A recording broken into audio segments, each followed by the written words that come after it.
Hello, we are back again to read The Wonderful Wizard of Oz, Chapter 5. I hope you've been enjoying. Below this video, you'll see some key vocabulary words captured, so have a look at them before you listen. So let's just get on with it. When Dorothy awoke, the sun was shining through the trees, and Toto had long been out chasing birds and squirrels. She sat up and looked around her, and there was the Scarecrow, still standing patiently in his corner, waiting for her. "We must go and search for water," she said to him. "Why do you want water?" he asked. "To wash my face clean after the dust of the road, and to drink so the dry bread will not stick to my throat." "It must be inconvenient to be made of flesh," said the Scarecrow thoughtfully, "for you must sleep and eat and drink. However, you have brains, and it is worth a lot of bother to be able to think properly." They left the cottage and walked through the trees until they found a little spring of clear water where Dorothy drank and bathed and ate her breakfast. She saw that there was not much bread left in the basket, and the girl was thankful the Scarecrow did not have to eat anything, for there was scarcely enough to eat for herself and Toto for the day. When she had finished her meal and was about to go back to the road of yellow brick, she was startled to hear a deep groan nearby. "What was that?" she asked timidly. "I cannot imagine," replied the Scarecrow, "but we can go and see." Just then another groan reached their ears, and the sound seemed to be coming from behind them. They turned and walked through the forest a few steps, when Dorothy discovered something shiny in a ray of sunshine that fell between the trees. She ran to the place and then stopped short with a cry of surprise. One of the big trees had been partly chopped, though, and standing beside it, with an uplifted axe in his hands, was a man made entirely of tin. His head and arms and legs were jointed upon his body, but he stood perfectly motionless, as if he could not stir at all. Dorothy looked at him in amazement, and so did the Scarecrow, while Toto barked sharply and made a snap at the legs which hurt his teeth. "Did you groan?" asked Dorothy. "Yes," answered the Tin Man. "I did. I have been groaning for more than a year, and no one has ever heard me before or come to help me." "What can I do for you?" she inquired softly, for she was moved by the sad voice in which the man spoke. "Get an oil can and oil my joints," he answered. "They are rusted so badly that I cannot move them at all, and if I am well oiled, I shall soon be all right again. You will find an oil can on the shelf in my cottage." Dorothy at once ran back to the cottage and found the oil can, and then she returned and asked anxiously, "Where are your joints?" "Oil my neck first," replied the Tin Woodman.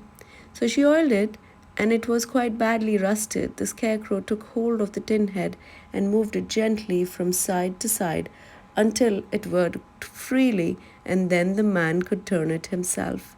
"Now oil the joints in my arms," he said, and Dorothy oiled them, and the Scarecrow bent them carefully until they were quite free from rust and as good as new. The Tin Woodman gave a sigh of satisfaction and lowered his axe, which he leaned against the tree. "This is a great comfort," he said.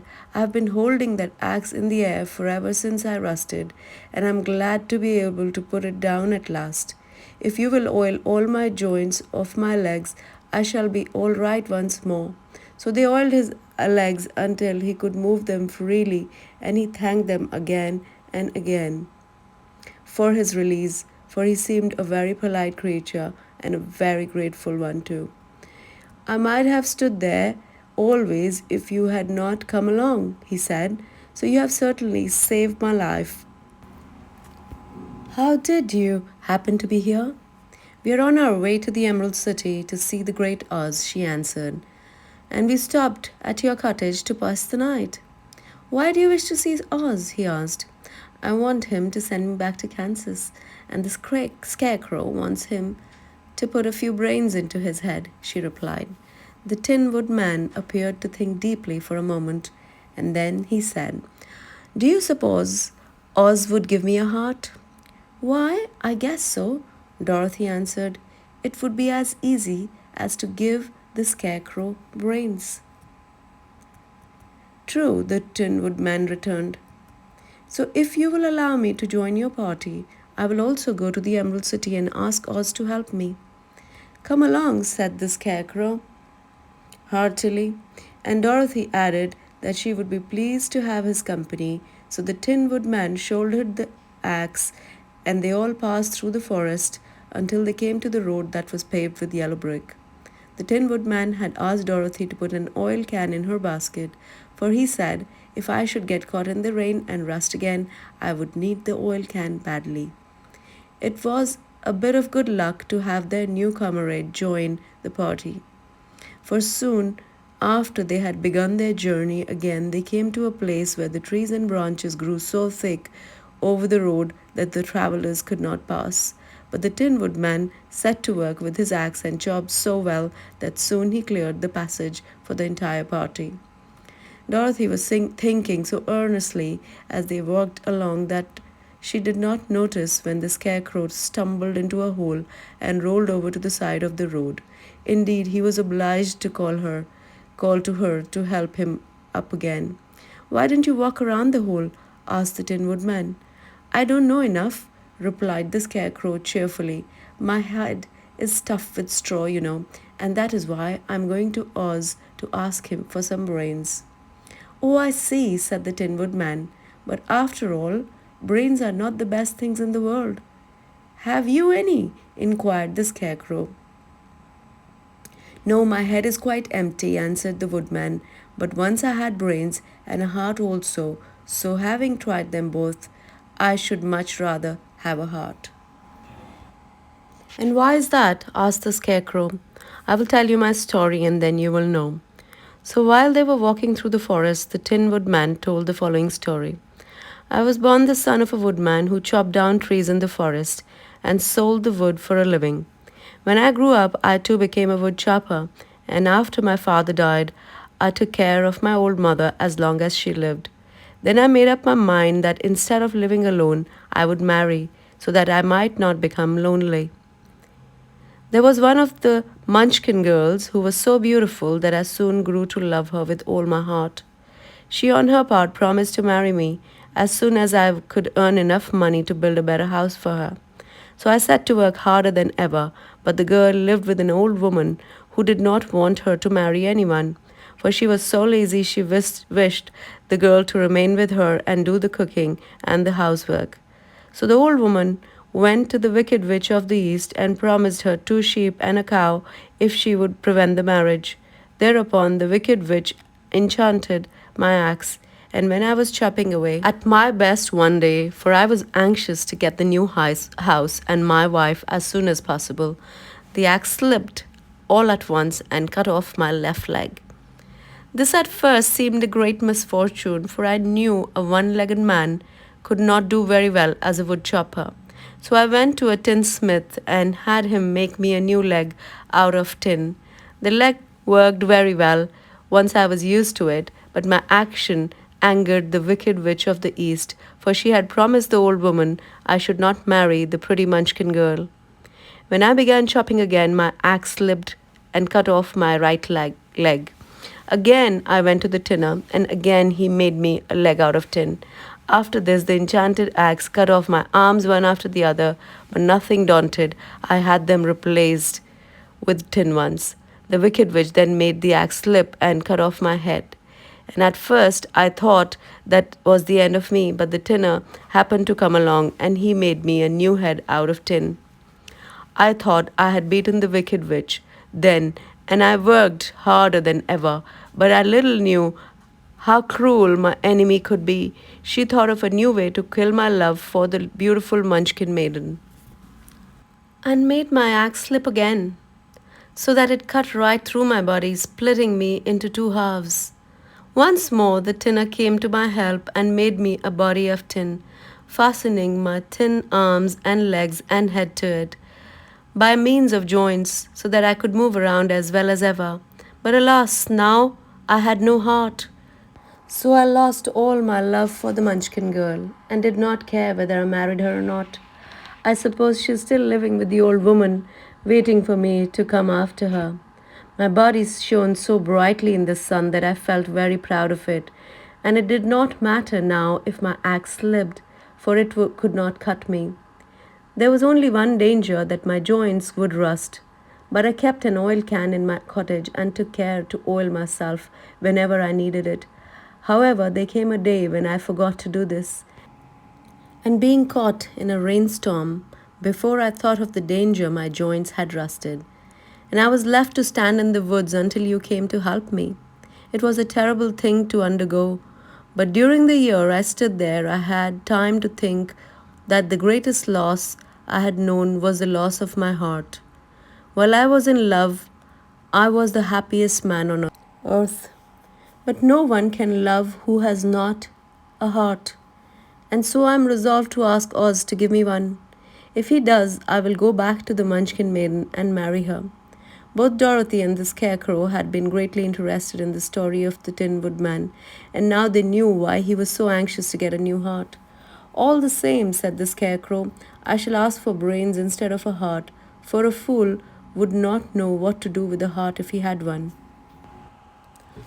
I shall take the heart, returned the Tin Woodman, for brains do not make one happy, and happiness is the best thing in the world.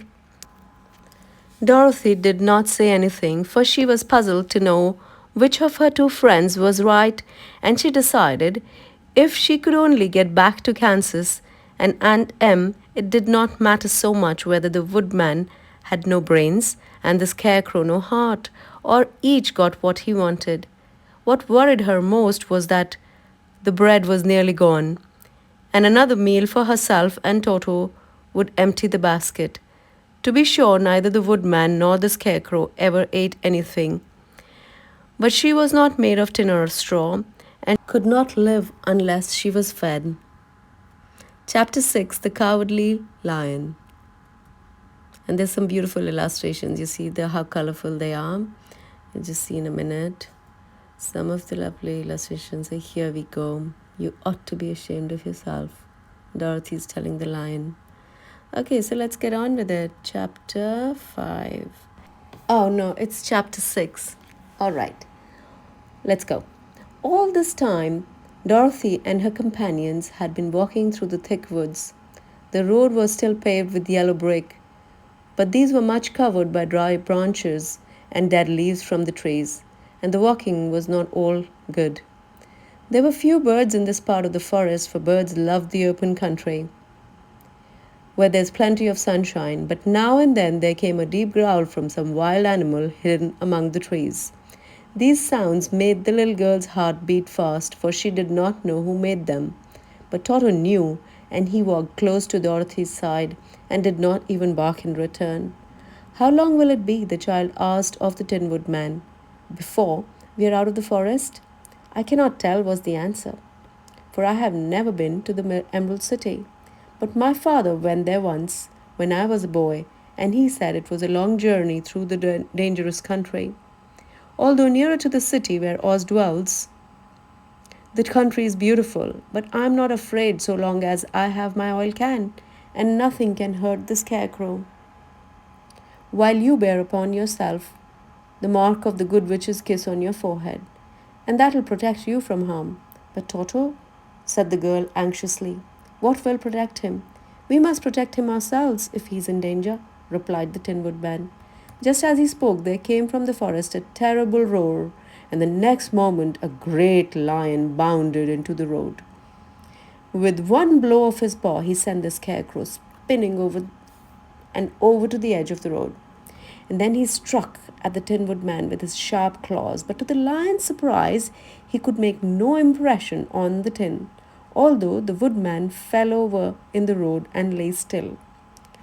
Little Toto, now that he had an enemy to face, ran barking toward the lion, and the great beast had opened his mouth to bite the dog, when Dorothy, fearing Toto would be killed and heedless of danger, rushed forward and slapped the lion upon his nose as hard as she could, while she cried out, "Don't you dare to bite Toto!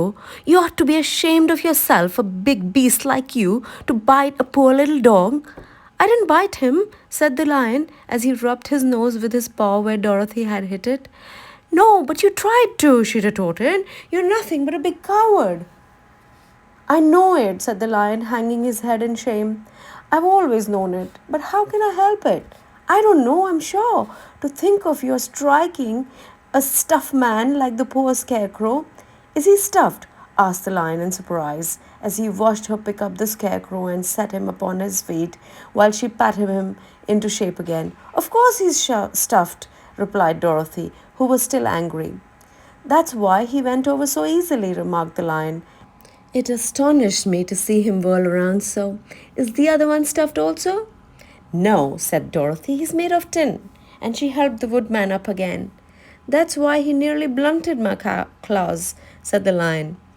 "When they scratched against the tin, it made a cold shiver run down my back." "What is that little animal you are so tender of?" "He's my dog, Toto," answered Dorothy. "Is he made of tin or stuffed?" asked the lion. "Neither. He's a meat dog," said the girl. "Oh, he's a curious animal, and seems remarkably small now that I look at him. No one would think of biting such a little thing except a coward like me," continued the lion sadly. "What makes you a coward?" asked Dorothy, looking at the great beast in wonder, for he was as big as a small horse. "It's a mystery," replied the lion. "I suppose I was born that way. All the other animals in the forest naturally expect me to be brave, for the lion is everywhere thought to be the king of beasts. I learned that if I roared very loudly, every living thing was frightened and got out of my way. Whenever I've met a man, I've been awfully scared. But I just roared at him, and he has always run away as fast as he could go. If the elephants and the tigers and the bears ever tried to fight me, I should have run myself. I'm such a coward, but just as soon as they hear me roar, they all try to get away from me. And of course, I let them go." "But that isn't right. The king of beasts shouldn't be a coward," said the scarecrow. "I know it," returned the lion, wiping a tear from his eye with the tip of his tail. "It is my great sorrow and makes my life very unhappy. But whenever there's a danger, my heart begins to beat fast." "Perhaps you have heart disease," said the Tin Woodman. "It may be," said the lion. "If you have," continued the Tin Woodman, "you ought to be glad, for it proves you have a heart. For my part, I have no heart, so I cannot have heart disease." "Perhaps," said the lion thoughtfully, "if I had no heart, I should not be a coward." "Have you brains?" asked the scarecrow. "I suppose so. I've never looked to see," replied the lion. "I'm going to the great Oz to ask him to give me some," remarked the scarecrow, "for my head is stuffed with straw." "And I'm going to ask him to give me a heart," said the woodman. "And I'm going to ask him to send Toto and me back to Kansas," added Dorothy. "Do you think Oz could give me courage?" asked the cowardly lion. "Just as easily as he could give me brains," said the scarecrow. "Or give me a heart," said the Tin Woodman. "Or send me back to Kansas," said Dorothy. "Then if you don't mind, I'll go with you," said the lion, "for my life is simply unbearable without a bit of courage." "You will be very welcome," answered Dorothy, "for you will help to keep away the other wild beasts. It seems to me they must be more cowardly than you are if they allow you to scare them so easily." "They really are," said the lion, "but that doesn't make me any braver. And as long as I know myself to be a coward, I shall be unhappy." So once more the little company set off upon the journey, the lion walking with stately strides at Dorothy's side. Toto did not approve this new comrade at first, for he could not forget how nearly he had been crushed between the lion's great jaws. But after a time he became more at ease, and presently Toto and the cowardly lion had grown to be good friends.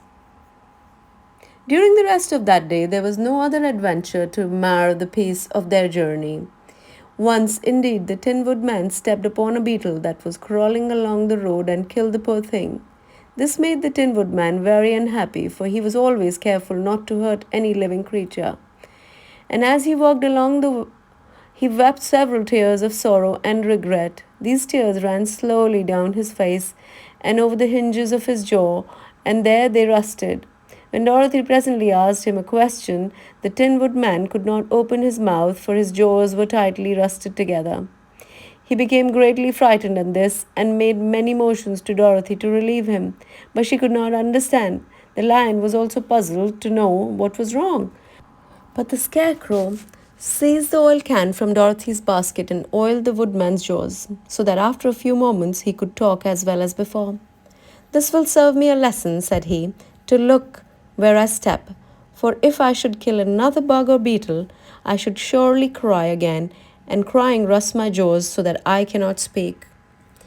Thereafter he walked very carefully with his eyes on the road. When he saw a tiny ant toiling by, he would step over it so as not to harm it. The Tin Woodman knew very well he had no heart, and therefore he took great care never to be cruel or unkind to anything. "You people with hearts," he said, "have something to guide you, and need never do wrong. But I have no heart, and so I must be very careful. When Oz gives me a heart, of course I needn't mind so much." And that's the end of today's reading. Have a good week. Bye bye.